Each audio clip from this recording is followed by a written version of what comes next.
Туған жерге тоңды тік бағдарламасы аясында Темірбек ауылдық округіне қарасты Шахан ауылында шағын футбол алаңы пайдалануға берілді.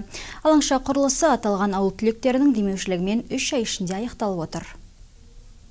Футбол алаңының ашылу салтанатына қазақ футболы тарихында қақпаға 100 доп соққан алғашқы қазақ ойыншысы Нұркен Мәзбаев қатысты. Танымал бапкер балаларға доп сыйға тартты.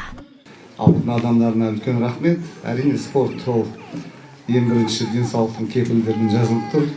Бірақ там спорттың жан-жағынан біз өзіміз ауылда өстік. Ол кезде Аққа мен Жетібайдың ортасында сазда ойнайтынбыз.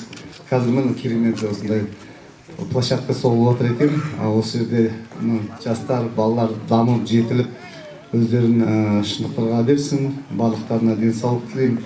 Жарқын іске өз үлестерін қосқан азаматтарға аудан әкімінің алғыс хаты мен құрмет грамотасы табыс етілді. Ал айрықша еңбек сіңіргендердің иығына шапан жабылды. Спорт алаңы ашылды. Бұл шын мәнінде көптен арман болып жүрген кіші футбол алаңы еді. Әлбетте бұған өте қуаныштымыз. Ауыл тұрғындардың баршасына мерекесімен құттықтаймыз. Ауыл жастары мен мектеп оқушыларына жасақталған командалар арасындағы алғашқы ойын тартысты өтіп, жеңімпаздарға ұйымдастырушылар тағайындаған кубок, медальдар табыс етілді. Ал шара соңында Құран бағышталып, көпшілікке ас берілді. Ақкенже Санқызы, Мержан Ерболатов, Аймақ.